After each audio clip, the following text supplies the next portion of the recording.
الحمد لله نحمده ونستعينه ونستغفره ونعوذ بالله من شرور أنفسنا ومن سيئات أعمالنا من يهده الله فلا مضل له ومن يضلل فلا هادي له ونشهد أن لا إله إلا الله وحده لا شريك له ونشهد أن محمدًا عبده ورسوله الذي أرسله بالحق بشيرا ونذيرا وداعيا إلى الله بإذنه وسراجا منيرا فقد قال الله تعالى في كلامه المجيد وفرقانه الحميد أعوذ بالله من الشيطان الرجيم بسم الله الرحمن الرحيم أولم نعمركم ما يتذكر فيه من تذكر وجاءكم النذير فذوقوا فما للظالمين من نصير وقال النبي صلى الله عليه وسلم اغتنم خمسا قبل خمس شبابك قبل حرمك وصحتك قبل سقمك وغناءك قبل فقرك وفراغك قبل شغلك وحياتك قبل موتك। মহান আল্লাহ পাকের দরবারে আমরা লাখো কোটি শুকর আদায় করি যে আল্লাহ রব্বুল আলামিন আমাদের প্রতি দয়া করে, মায়া করে, মহব্বত করে, ভালোবেসে পৃথিবীর সর্বোত্তম স্থান মসজিদে এসে বসার তৌফিক দিয়েছেন। 2 রাকাত ফরজ নামাজ আদায় করার উদ্দেশ্যে মসজিদে এসে বসার তৌফিক দিয়েছেন। সেই সাথে কোরআন হাদিস থেকে কিছু কথা বলার, শোনার তৌফিক যে আল্লাহ রব্বুল আলামিন দিলেন, সে রব্বে কারিমের দরবারে আমরা সকলে হৃদয়ের সবটুকু শ্রদ্ধা উজাড় করে দিয়ে একবার শুকর আদায় করে নিই আলহামদুলিল্লাহ। সম্মানিত মুসাল্লিয়ানে কিরাম, শয়তান আমাদের শত্রু। বিভিন্নভাবে ওয়াসওয়াসা দিয়ে সে আমাদেরকে দিন থেকে দূরে সরিয়ে রাখে। দিনদারির পথে, দিনদার হওয়ার পথে শয়তানের ওয়াসওয়াসা একটা বড় বাধা। আরও অনেকগুলো জিনিস আছে যেগুলি দিনদারির পথে বাধা। আমি কেন দিনদার হতে পারি না? দিনের কথা অনেক জানি, অনেক শুনি, তবুও কেন দিনদার হতে পারি না? এ প্রশ্নের জবাব হলো, দিনদার হওয়া বা দিনদারির পথে বেশ কতগুলো বিষয় আমাদের সামনে বাধা হয়ে দাঁড়ায়, যার কারণে আমরা দিনদার হতে পারি না। তার মধ্যে একটা হলো শয়তানের ওয়াসওয়াসা। শয়তান ওয়াসওয়াসা দিয়ে আমাদেরকে আগামীর চক্করে ফেলে রাখে। তাই আমরা ভাবি আজ করব না, আগামী থেকে করব, আগামী থেকে ভালো হয়ে যাব, এখন করব না, বয়স হলে করব, বার্ধক্যে করব। এই যে আমরা ভাবি আগামীতে করব, এভাবে আগামীর চক্করে পড়ে থাকি। এটা হলো শয়তানের ওয়াসওয়াসা এবং একটা মনের রোগ। মুসলমান মাত্রই এটা উপলব্ধি করে যে আল্লাহর হুকুম আমার মানা উচিত, কিন্তু এই রোগ এসে বাধা হয়ে দাঁড়ায়। বিশেষ করে হজের ক্ষেত্রে আমরা অনেকেই এই রোগে আক্রান্ত হয়ে যাই।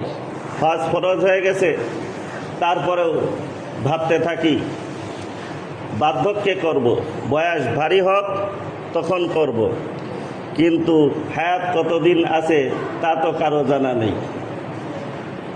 ফলে দেখা যায় শেষ পর্যন্ত হজ করার আগেই অনেকের মৃত্যু হয়ে যায়। হজ ফরজ হওয়ার পর হজ না করে যাদের মৃত্যু হয় তাদের সম্পর্কে হাদিসে কঠিন বক্তব্য এসেছে। মান মাতা ওয়ালাম ইয়াহুজ্জা ওয়া আলাইহিল হাজ্জু ফালিয়ামুত ইনশাআ ইয়াহুদিয়ান ওয়া ইনশাআ নাসরানিয়ান। হজ ফরজ হওয়ার পর হজ না করে যে মারা গেল সে ইহুদি হয়ে মারা যাক অথবা নাসারা হয়ে মারা যাক, তাতে আমার কোনো পরোয়া নেই। ভেবে দেখুন এটা রসুল সাল্লাল্লাহু আলাইহি ওয়াসাল্লামের কত বড় কঠোর ভাষা। এটা কেন হচ্ছে? ওই যে আমাদের মনের রোগ সামনে করব ওটা থেকেই হচ্ছে। শয়তানের ওয়াসওয়াসা থেকেই এই রোগ সৃষ্টি হয়। অতএব সামনে করব এরকম চেতনা সৃষ্টি হলেই বুঝতে হবে এটা শয়তানের ওয়াসওয়াসা। সে আমাকে ধোঁকা দিয়ে আগামীর চক্করে ফেলে রেখে পথহারা করে রাখতে চায়। এই জাতীয় সব ক্ষেত্রে রসুল সাল্লাল্লাহু আলাইহি ওয়াসাল্লামের একটা কথা আমাদেরকে মনে রাখতে হবে। রসুল করিম সাল্লাল্লাহু আলাইহি ওয়াসাল্লাম বলেছেন, দা মা ইউরিবুকা ইলা মা লা ইউরিবুক। অর্থাৎ যেটা সন্দেহ মুক্ত সেটা ধরো, আর যেটা সন্দেহযুক্ত সেটা ছেড়ে দাও। সব ক্ষেত্রেই এই নীতিটা মনে রাখতে হবে। যেটা সন্দেহযুক্ত, যেখানে সন্দেহ আছে, যেটা অনিশ্চিত সেটা ছেড়ে দিতে হবে, আর যেখানে সন্দেহ নেই সেটা ধরতে হবে। আমরা যারা অফিস আদালতে চাকরি করি তারা অনেক সময় এরকম সমস্যায় পড়ি। একজনে হাদিয়া উপঢৌকন নামে কিছু দিল, কিন্তু এটা কি আসলেই হাদিয়া উপঢৌকন না উৎকোচ, তা নিয়ে অনেক সময় সন্দেহ থেকে যায়। এই জাতীয় সব কিছু আমাদের বর্জন করতে হবে।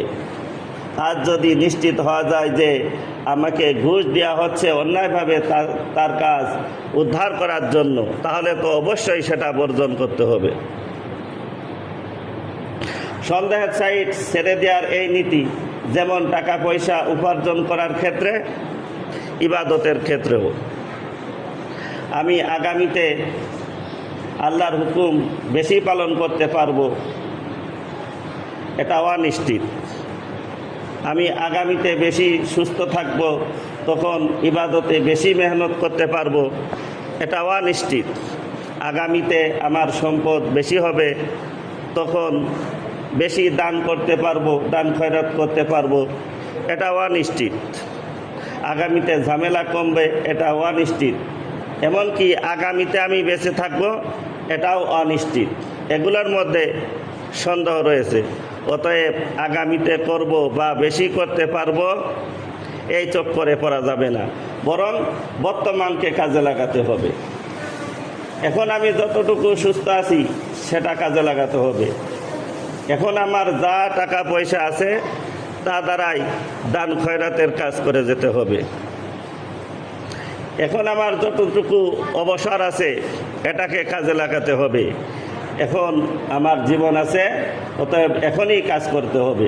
এই কথাগুলো আল্লাহর রসুল কত সুন্দর করে বলেছেন। এক তানিম খামসান কবলা খামসিন, শাবাবাকা কবলা হারামিকা, ও সেহাতাকা কবলা সুকুমিকা, ও গেনাআকা কবলা ফকরিকা, ও ফরাগাকা কবলা শুকলিকা, ও হায়াতাকা কবলা মাউতিকা। পাঁচটা জিনিস আসার পূর্বে অন্য পাঁচটা জিনিসের মূল্যায়ন করো। বার্ধক্য আসার পূর্বে যৌবনের মূল্যায়ন করো। অসুস্থ হওয়ার পূর্বে সুস্থতার মূল্যায়ন করো। অভাব আসার পূর্বে সচ্ছলতাকে মূল্যায়ন করো। ব্যস্ততা আসার পূর্বে অবসরের মূল্যায়ন করো। মৃত্যু আসার পূর্বে জীবনের মূল্যায়ন করো। যাই হোক, আগামীর চক্কর, মনের রোগ, মনের এ রোগ দুরস্ত করতে হবে। এই রোগ সহ মনের যাবতীয় রোগ দুরস্ত করা জরুরি। হাদিসে বলা হয়েছে, ইন্না ফি ইবনে আদামা মুদগাতান ইযা সলুহাত সলুহা সাইরু জাসাদিহি ওয়া ইযা ফাসাদাত ফাসাদা সাইরু জাসাদিহি আলা ওয়াহিয়াল কলব। জেনে রাখো, মানব দেহের মধ্যে গোশতের একটা টুকরা আছে, সেটা ঠিক হলে দেহ ঠিক হয়ে যায়, আর সেটা নষ্ট হলে দেহ নষ্ট হয়ে যায়। জেনে রাখো, সেটা হলো কলব, সেটা হলো মন। মানুষের মন কি এটা দেখা যায় না, এর রং কি, এর সাইজ কি, এর আকার আকৃতি কি, সব আল্লাহ জানেন, আর কেউ জানে না। আমরা শুধু জানি মন বলতে একটা জিনিস আছে। আমরা সাধারণভাবে জানি মন বলতে একটা জিনিস আছে। এই মন যখন ভালো হয়ে যাবে, ঠিক হয়ে যাবে, তখন তার দেহ অর্থাৎ দৈহিক সব কাজ ঠিক হয়ে যাবে। সুবহানাল্লাহ। দৈহিক সব কাজকর্ম লাইনে চলে আসবে। আর যদি মন বেলাইন হয়ে যায়, তাহলে দৈহিক সব কাজকর্ম বেলাইন হয়ে যাবে। তাই মনকে আগে ঠিক করা জরুরি, মনের রোগ আগে দুরস্ত করা জরুরি। আমি কেন দিনের পথে আসতে পারছি না, আমি কেন দিনের পথে আসতে পারছি না, আমি কি কি রোগে আক্রান্ত আছি, সেই রোগ চিহ্নিত করে সেটা দূর করতে হবে। সম্মানিত মুসল্লিয়ানে কিরাম, মানুষ দিনদার কেন হতে পারে না, তার আরেকটা কারণ হলো মানুষের খারাপ পরিবেশ। খারাপ পরিবেশ মানুষকে ধ্বংস করে দেয়। ভালো পরিবেশ ভালো পথে চলতে সাহায্য করে, খারাপ পরিবেশ খারাপ পথে নিয়ে যায়। তাই আল্লাহ পাক যখন ভালো হওয়ার নির্দেশ দিয়েছেন, তখন ভালো লোকদের সাথে উঠা বসারও নির্দেশ দিয়েছেন। ইয়া আইয়ুহাল্লাযীনা আমানুত্তাকুল্লাহ আমানুত্তাকুল্লাহ ওয়া কুনু মা'আস সাদিকিন। হে ইমানদারগণ, তোমরা আল্লাহকে ভয় করো, অর্থাৎ আল্লাহর হুকুম পুরাপুরি মাননেওয়ালা হয়ে যাও, আর নেককার লোকদের সাথে উঠা বসা করো। সম্মানিত মুসাল্লিয়ানে কিরাম, মুফাসসিরিনে কিরাম বলেছেন, ভালো হতে হলে ভালো লোকদের সাথে উঠা বসা করতে হবে। যে যত বেশি ভালো লোকদের সাথে উঠা বসা করতে পারবে, সে তত বেশি ভালো হতে পারবে। দুনিয়ার মধ্যে সবচেয়ে ভালো মানুষ ছিলেন রাসূল করিম সাল্লাল্লাহু আলাইহি ওয়াসাল্লাম। তাই তার সঙ্গে যারা উঠা বসা করেছেন সাহাবায়ে কেরাম, তারা হলেন উম্মতের মধ্যে সবচেয়ে বেশি ভালো মানুষ, কারণ তারা দুনিয়ার সবচেয়ে ভালো মানুষের সাথে উঠা বসা করেছেন। সুবহানাল্লাহ। রাসূল করিম সাল্লাল্লাহু আলাইহি ওয়াসাল্লামের সোহবতের বরকতেই সাহাবায়ে কেরাম সবচেয়ে বেশি মর্যাদার অধিকারী হয়েছেন। সাহাবীদের সমমর্যাদার কেউ হতে পারে না। সাহাবী নন, এরকম উম্মতের সমস্ত মানুষকে যদি একসাথে মিলানো হয়, তাও একজন আদনা সাহাবীর সমমর্যাদা সম্পন্ন হতে পারে না। সাহাবীদের সম্পর্কে আহলে সুন্নাত ওয়াল জামাতের এই হলো আকীদা। একবার আব্দুল্লাহ ইবনে মুবারক রাহমাতুল্লাহ আলাইহির কাছে জিজ্ঞাসা করা হয়েছিল, হযরত মুআবিয়া রাদিয়াল্লাহু তাআলা আনহুর মর্যাদা বেশি না আব্দুল কাদের জিলানী রাহমাতুল্লাহ আলাইহির মর্যাদা বেশি? হযরত আব্দুল্লাহ ইবনে মুবারক রাহমাতুল্লাহ আলাইহি জবাবে বলেছিলেন, এ দুজনের একজন হলেন সাহাবী, আরেকজন হলেন সাহাবী নন। যিনি সাহাবী নন, তিনি কোনোদিন সাহাবীর সমমর্যাদা সম্পন্ন হতে পারেন না। হযরতে মুআবিয়া রাদিয়াল্লাহু তাআলা আনহু আল্লাহর নবীর সাথে যে ঘোড়ায় চড়ে জিহাদ করেছেন, ওই ঘোড়ার খুরের সাথে যে ধূলিকণা লেগেছে, আব্দুল কাদের জিলানীর মর্যাদা ওই ধূলিকণার সমানও নয়। সুবহানাল্লাহ। কি বোঝানো হয়েছে? বোঝানো হয়েছে সাহাবীদের মর্যাদার সাথে অন্য কারো মর্যাদার কোনো তুলনায় চলে না। এই যে সাহাবায়ে কেরামের এত মর্যাদা, তা কিসের কারণে? তা হলো সবচেয়ে ভালো মানুষ রাসূল করিম সাল্লাল্লাহু আলাইহি ওয়াসাল্লামের সাথে তাদের উঠা বসা হয়েছিল। ভালো লোকদের সোহবত মানুষকে ভালো করে তোলে। তাই ভালো হতে হলে, দিনদার হতে হলে, দিনদার লোকদের সাথে উঠা বসা করতে হবে। ভালো লোকদের সাথে উঠা বসার মাত্রা বাড়াতে হবে। সম্মানিত মুসল্লিয়ানে কিরাম, গভীর মনোযোগ। মুসলিম শরীফের দ্বিতীয় খণ্ডে একটা ঘটনা এসেছে। ঘটনাটি রসুল করিম সাল্লাল্লাহু আলাইহি ওয়াসাল্লামের পূর্বের যুগের ঘটনা। একজন লোক ৯৯টা খুন করেছে। তারপর তার মনে হলো আমি ভালো হতে চাই, তাই সে ওই যুগের সবচেয়ে জ্ঞানী লোকের সন্ধান করছিল। এক পর্যায়ে লোকেরা তাকে একজন খ্রিস্টান পণ্ডিতের সন্ধান দিল। সে উক্ত পণ্ডিতের কাছে গিয়ে বলল, আমি ভালো হতে চাই, আমার জন্য কি তওবার পথ খোলা আছে? পণ্ডিত বলল, সর্বনাশ, তুমি ৯৯টা খুন করেছ, তোমার মতো মানুষের ভালো হওয়ার কোনো পথ নেই, তোমার ক্ষমা পাওয়ার কোনো সুযোগ নেই। লোকটি ভাবল, যখন আমার ক্ষমা পাওয়ার কোনো সুযোগ নেই, তাহলে আমি খুনের সংখ্যাটা ১০০টা পুরা করে ফেলি। এইভাবে সে পণ্ডিতকেও হত্যা করে ফেললো, খুন করলো। এভাবে সে তার খুনের সংখ্যা ১০০টা পুরা করে ফেললো। তারপর আবার লোকদের কাছে জিজ্ঞাসা শুরু করলো যে সবচেয়ে বড় জ্ঞানী কে? অবশেষে একজন জ্ঞানী লোকের কাছে গেল, গিয়ে তার সব কিছু খুলে বলল। জ্ঞানী লোক বললেন যে তোমার তওবার দরজা কে বন্ধ করতে পারে? তুমি যে এলাকায় থেকে খারাপ হয়েছো, যাদের সঙ্গে উঠা বসা করে তুমি খারাপ হয়েছো, ওই এলাকা ছেড়ে অমুক এলাকায় চলে যাও যেখানে ভালো মানুষ বসবাস করে। সুবহানাল্লাহ। সম্মানিত মুসল্লিনে কিরাম, লোকটি সেই এলাকার দিকে রওনা হয়ে গেল। প্রতিমধ্যে হযরত আজরাইল আলাইহিস সালাম তার সামনে এসে গেল। লোকটি আজরাইলকে দেখে পড়ে গেলেন। সে লোকটি ভাবল, আমি ভালো হওয়ার জন্য যাচ্ছি, অতএব জীবন যতক্ষণ পর্যন্ত আছে আমি ভালো হওয়ার জন্য অগ্রসর হতে থাকবো, আগাতে থাকবো। সে বুক ঘেঁষে আরও কিছু দূর অগ্রসর হলো। ইতিমধ্যে তার ইন্তেকাল হয়ে গেল।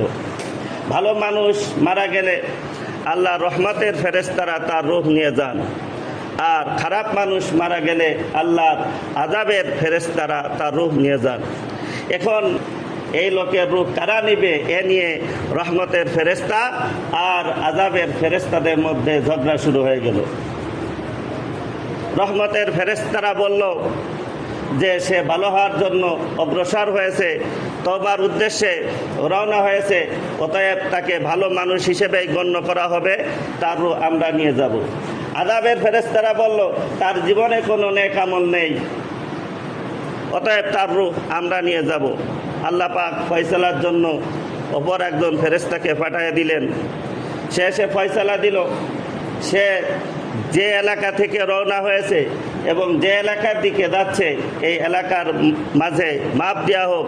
এই লোকটি যেদিকে অগ্রসর হবে তাকে সেই এলাকার গণ্য করা হবে। অতঃপর মাপ দেওয়া হলো। দেখা গেল সেই এলাকার দিকে সামান্য পরিমাণ অগ্রসর। সুবহানাল্লাহ। এই সামান্য পরিমাণ যেটুকু সে অগ্রসর হয়েছিল, সেটা হলো ওই জায়গাটুকু যা সে বুক ঘেঁষে ঘেঁষে অগ্রসর হয়েছিল। সুবহানাল্লাহ।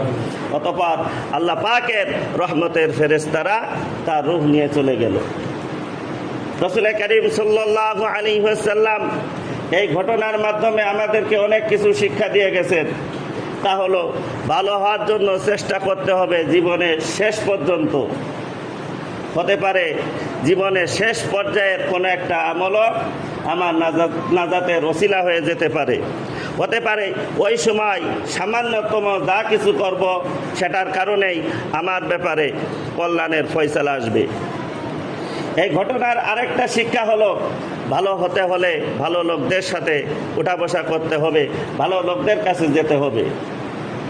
এই ঘটনার সবচেয়ে বড় শিক্ষা হলো, মানুষ যতই পাপ করুক না কেন, তার জন্য তওবার দরজা কখনো বন্ধ হয় না, বরং খোলা থাকে। সুবহানাল্লাহ। আমার এই দরবার হতাশ হওয়ার দরবার নয়। শতবার যদি তওবা ভঙ্গ করে থাকো, তবুও ফিরে এসো, তবুও ফিরে এসো। এখানে শতবার বলে ঠিক ১০০বার বোঝানো উদ্দেশ্য নাই, বরং বোঝানো হয়েছে যত বেশিবারই অপরাধ হয়ে যাক না কেন, তোমার জন্য তওবার দরজা বন্ধ নয়, বরং তোমার জন্য তওবার দরজা খোলা। সম্মানিত মুসল্লিয়ানে কিরাম, দিনদার হওয়ার পথে, দিনের উপর চলার পথে আরও একটা বড় বাধা হলো দিনদার হওয়া এবং দিনের পথে চলাকে আমি আমার জন্য মর্যাদার মনে করি না। এই মনের রোগের কারণে আমরা অনেকে সন্তানাদিকে দিনদার বানাতে পারি না। আমি আমার ছেলেকে বড় ডাক্তার বানাবো, বড় ইঞ্জিনিয়ার বানাবো, বড় উকিল বানাবো, বড় ব্যারিস্টার বানাবো, এটাকে তার জন্য এবং নিজের জন্য আমি মর্যাদার মনে করি। কিন্তু সে হাফেজ হোক, আলেম হোক, মাওলানা হোক, মুফতি হোক, নামাজি হোক, পরহেজগার হোক, এটাকে তার জন্য এবং নিজের জন্য আমি মর্যাদার মনে করি না। এক কথায় দিনকে আমি আমার জন্য মর্যাদার মনে করি না, আমার ছেলে মেয়ের জন্য মর্যাদার মনে করি না, আমার পরিবারের জন্য মর্যাদার মনে করি না।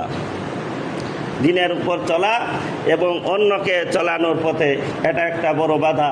এই বাধা দূর করতে গেলে আল্লাহ যা বলেছেন, আল্লাহ যা পছন্দ করেছেন, রসুল করিম সাল্লাল্লাহু আলাইহি ওয়াসাল্লাম যে পথে চলেছেন, যে পথে চলাকে তিনি পছন্দ করেছেন, মুমিনরা যে পথে চলে সেটাই হলো মর্যাদার পথ। এটা আমার মনে বসাতে হবে। এটাই যে মর্যাদার লাইন, তা আমার মনে বসাতে হবে। আমি মনকে বোঝাতে হবে আমি যেটাকে মর্যাদার লাইন মনে করেছি, কিন্তু প্রকৃতপক্ষে সেটা মর্যাদার লাইন নয়। সে পথে চলে কিছু মানুষের কাছে মর্যাদা পাওয়া যেতে পারে, কিন্তু আসলে সেটা মর্যাদার লাইন নয়। আমি দিনদার হলে, আমি শরিয়াতের লিবাস পোশাক পরিধান করলে আমাকে লোকেরা হুজুর বলবে, দাড়ি টুপি রাখলে তো হুজুর বলবেই। এই শরমে আমি এগুলো করতে পারি না। এটা আসলে শরম নয়, এটা হলো ধর্মের ব্যাপারে, দিনের ব্যাপারে, দিনের কাজের ব্যাপারে হীনমন্যতা বোধ। আমি আমার ধর্ম পালন করে যাব, কে কি বলবে তারপরও আমি করব না। এটাই হলো দিনের প্রতি আজবত এবং সম্মানবোধ। হীনমন্যতা বোধকে আমরা শরম মনে করে বসে আছি। আসল শরম হলো আমি কি করে গুনাহের কাজ করব। গুনাহের কাজ করলে আল্লাহর কাছে আমি কিভাবে মুখ দেখাবো? মানুষের কাছে মুখ দেখানো বড় না আল্লাহর কাছে মুখ দেখানো বড়?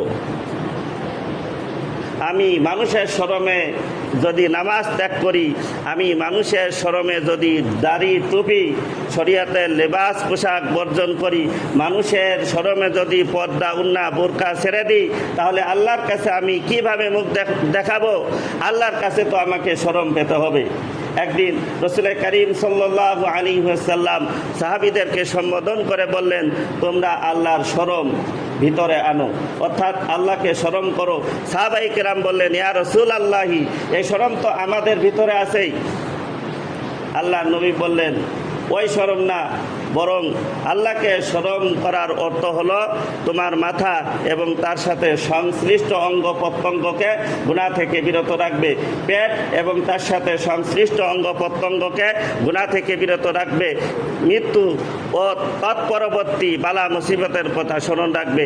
যে ব্যক্তি আখিরাতকে চায় সে দুনিয়ার সৌন্দর্যকে বিসর্জন দিবে এবং দুনিয়ার উপর আখিরাতকে প্রাধান্য দিবে। এটাই হলো প্রকৃত শরম।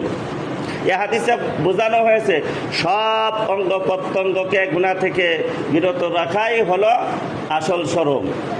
কারণ আমি যদি গুনার কাজ করি তাহলে আল্লাহর কাছে লাঞ্ছিত হতে হবে। আমরা আসল শরম বাদ দিয়ে নকল শরম নিয়ে বসে আছি। আমরা মানুষে কি বলবে, মানুষের কাছে লজ্জা লাগবে, এই সব ভাবি। আমি দিনের উপর চলবো, ধর্মের উপর চলবো, কে কি বলবে তার কোনো পরোয়া করব না। নিজের ধর্মের ব্যাপারে এরকম আত্মমর্যাদাবোধ থাকতে হবে। শিখরা তাদের ধর্ম পালন করে, তারা মাথায় পাগড়ি বাঁধে, মুখে দাড়ি রাখে, কে কি বললো তার পরোয়া তারা করে না। হিন্দুরা ধুতি পরে, পয়তা বাঁধে, সিঁদুর মাখে, কোনো শরম তারা করে না। আমি দিনের পথে চলাকে নিজের জন্য সম্মানের মনে করব, ছেলে মেয়ের জন্য সম্মানের মনে করব, পরিবারের জন্য সম্মানের মনে করব। সাথে সাথে পরিবারকে দিনদার বানানোর আমার উপর যে দায়িত্ব, এই দায়িত্ব আমাকে পালন করতে হবে। হাদিসে বলা হয়েছে, কুল্লুকুম রাঈন ওয়া কুল্লুকুম মাসউলুন আন রাইয়াতিহি। তোমাদের প্রত্যেকেই কর্তৃত্বের অধিকারী, প্রত্যেকেই দায়িত্বশীল, আর প্রত্যেকে তার অধীনস্থদের ব্যাপারে জবাবদিহি করতে হবে। যিনি পরিবারের কর্তা তাকে তার পরিবারের সদস্যদের ব্যাপারে জবাবদিহি করতে হবে। যিনি অফিসের বস, তাকে তার অফিসের অধীনস্থদের ব্যাপারে জবাবদিহি করতে হবে। যিনি রাষ্ট্রের প্রধান, তাকে রাষ্ট্রের সমস্ত জনগণের ব্যাপারে জবাবদিহি করতে হবে। অধীনস্থদেরকে দিনের উপর চালানোর যে দায়িত্ব, এই দায়িত্ব পালন না করলে জবাবে আটকে যেতে হবে। সম্মানিত মুসল্লিয়ানে কিরাম, মনে রাখবেন, পরিবারকে, সন্তানাদিকে দিনের উপর চালানোর পদক্ষেপ শুরু থেকেই নিতে হবে। শুরু থেকে পদক্ষেপ না নিলে পরবর্তীতে কঠিন হয়ে যাবে। শরিয়ত হুকুম দিয়েছে, সন্তানের বয়স 7 বছর হয়ে গেলে তাকে নামাজের আদেশ করতে হবে। আমার সন্তানের বয়স যখন 7 বছর হয়ে যাবে, তখন তাকে নামাজের ব্যাপারে আদেশ করা আমার উপর ওয়াজিব। হাদিসে বলা হয়েছে, মুরু আওলাদাকুম বিসসালাতি ওয়া হুম আবনাউ সাব'i সিনিন আদরিবুহুম আলাইহা ওয়া হুম আবনাউ 10 সিনিন ওয়া ফাররিকু বাইনাহুম ফিল মাদাজি'। যখন সন্তানের বয়স 7 বছর হয়ে যাবে, তখন তোমরা তাদেরকে নামাজের ব্যাপারে আদেশ করবে। আর 10 বছর বয়সে তাদেরকে নামাজ না পড়লে মারপিট করবে, এমনকি অফাররিকু বাইনাহুম ফিল মাদাজি, তাদের বিছানাকে পৃথক করে দিবে। সম্মানিত মুসল্লিনে কিরাম, 7 বছর বয়সে সন্তান বালেগ হয় না, 10 বছর বয়সেও বালেগ হয় না। আর বালেগ না হলে শরিয়তের হুকুম তার উপর প্রযোজ্য নয়। তবুও 7 বছর বয়সে হুকুম আর 10 বছর বয়সে 10 বছর বয়সে শাসন, এজন্য যে যাতে সে বালেগ হওয়ার পূর্বেই নামাজে পুরাপুরি অভ্যস্ত হয়ে যায়। এমনিভাবে প্রত্যেক ব্যাপারে পদক্ষেপ শুরু থেকে নিতে হবে। আমরা এ ব্যাপারে খুবই শিথিল। আমরা মনে করি সন্তান এখনো ছোট, তাকে কি আর নামাজের কথা বলবো। সম্মানিত মুসল্লিয়ানে কিরাম, পিতামাতার কাছে সন্তান সবসময় ছোটই থাকে। ওর বয়স যখন 15 বছর হবে, তখনও আমার কাছে ছোট মনে হবে, ছোট মনে হবে। যেমন কারো মেয়ে 20 বছর, 22 বছর, 25 বছর বয়সের হয়ে গেছে, তারপরেও বলে কি বিয়ে দেব, মেয়ে তো আমার এখনো ম্যাচিউরড হয়নি। মনে রাখবেন, সন্তান বালেগ হওয়ার পর তাদেরকে বিবাহ না দেওয়ার কারণে যদি তারা জিনাহে লিপ্ত হয়, যদি তারা কোনো গুনাহ করে, তাহলে মা বাপও তার গুনাহ নিতে হবে। যে কথা বলছিলাম, পরিবারকে দিনের উপর চালাতে হলে শুরু থেকেই পদক্ষেপ নিতে হবে। শুরু থেকে যদি পদক্ষেপ নেওয়া হয়, বিবিকে পর্দায় চালানো সহজ, ছেলে মেয়েকে দিনের উপর চালানো সহজ হবে। আর শুরু থেকে পদক্ষেপ না নিলে কঠিন হয়ে যাবে। প্রবাদ আছে, কাঁচাই থাকতে না নোয়ালে বাঁশ পাকলে করে ঠাস ঠাস। অর্থাৎ বাঁশ যদি বাঁকা থাকে, তাহলে কাঁচা থাকা অবস্থায় বাঁশকে সোজা করতে হবে। তখন আগুনে সেক দিয়ে যেমন ইচ্ছা তেমন তাকে সোজা করা যায়। কিন্তু বাঁশ যদি পেকে যায়, তখন তাকে সোজা করা যাবে না, তখন সোজা করতে গেলে ভেঙে যাবে। ঠিক পরিবারকে লাইনে আনতে গেলে শুরু থেকেই পদক্ষেপ নিতে হবে, শুরু থেকেই পদক্ষেপ নিতে হবে। সার কথা, আগামীতে করব, আগামীতে ভালো হয়ে যাব, এই ভেবে আমরা যেন সময় নষ্ট না করি। এই কালক্ষেপণ করতে করতে যদি ভালো হওয়ার পূর্বেই আমার মৃত্যু হয়ে যায়, তাহলে কিন্তু আমার কোনো উপায় থাকবে না।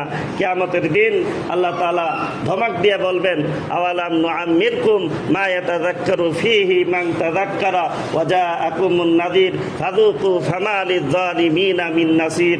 কিয়ামতের দিন আল্লাহ তাআলা ধমক দিয়ে বলবেন, আমি কি তোমাদেরকে এতটুকু বয়স দিইনি, চাইলে তার মধ্যে তোমরা উপদেশ গ্রহণ করতে পারতে। তোমাদের কাছে সতর্ককারীও এসেছিল, যাও তোমরা শাস্তির স্বাদ আস্বাদন করো। আর যারা নিজেদের উপর অবিচার করে, তাদের কোনো সাহায্যকারী নাই। আওয়ালাম নুআম্মিরকুম মা ইয়াতাযাক্কারু ফীহি মান তাযাক্কারা ওয়া জাআকুমুন নাযীর ফাযুকু ফামা লিয-যালিমিনা মিন নাসীর। কিয়ামতের দিন আল্লাহ রাব্বুল আলামিন ধমক দিয়ে বলবেন, আমি কি তোমাদেরকে এতটুকু বয়স দিই নেই, চাইলে তার মধ্যে তোমরা উপদেশ গ্রহণ করতে পারতে। আর তোমাদের কাছে সতর্ককারী এসেছিল, যাও তোমরা শাস্তির স্বাদ আস্বাদন করো।